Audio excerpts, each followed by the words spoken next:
What's up guys, Justin here with the RenderingEssentials.com, back with another Twinmotion quick tutorial for you. So in today's video I wanted to talk about how to get better reflections on your reflective objects inside of your renderings. So let's go ahead and just jump into it. Alright, so I don't have a lot of time today, so I wanted to make a quick video, but I just wanted to show you a little trick for creating better reflections in your reflective objects inside of Twinmotion. So what I want to look at specifically right now is if you look at this window right here, you can see how I'm getting kind of a reflective view in here, but it's not giving me a very good reflection. And part of that is just the way that reflections are calculated inside of Twinmotion right now. It's just not really calculating the way the lights bounce or anything like that. I think a lot of that is going to be a performance issue.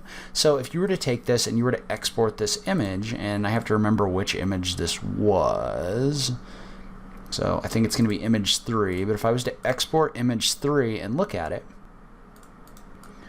if I export image 3 and look at it, you can see how this scene looks fairly realistic, except for the way that this is being calculated over here. Like, this just doesn't look very good at all. Your glass doesn't look realistic. You've got this weird like metal reflection, all of that. So what we're going to do in order to calculate that more effectively is we're going to go into our library. So if you go over to your library over here on the left-hand side of the page, we're going to add what's known as a reflection probe. And so what a reflection probe is going to do is that's going to let you dictate an area in which the way the light bounces is calculated more realistically. So all you do in order to do this is you just drag this into your model. And if you notice, when I drag this into my model, I'm already getting a better reflection on this window right here. So a reflection probe is actually an item that you place. It's like a volume that you place in order to tell Twinmotion, okay, in this area you need to calculate more with this light.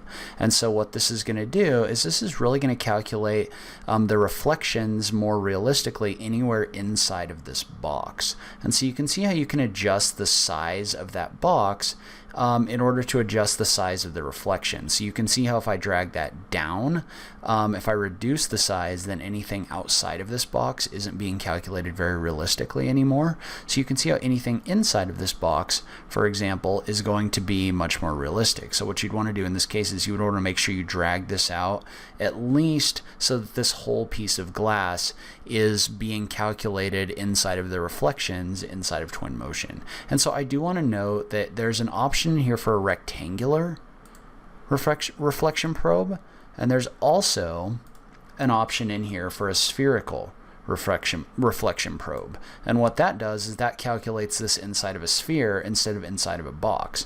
And you can see how when I do this, there's a little bit more distortion in here. If you kind of look at the way that this reflection looks, it kind of has that spherical distortion in there, almost as if it was calculated with a fisheye. So this would probably be better for something like this face over here that's actually going to have a curved face. So you do have options for both of these. When you're using flat glass like this though, I would recommend using the box reflection probe. And so there's other things you can adjust, like how bright that reflection is going to be. So you can see how if I turn that brightness way up, I'm not only getting the reflection of the stair, I'm also getting the back wall in here. So you need to be kind of careful with the way that you do that. I kind of like the way that it looked back at 1, so we'll put it back at 1. And so I will say that the larger this is, and also the more of these you use, the slower your performance is going to be. So I would say don't necessarily use these unless you have an area like this glass where you really need it.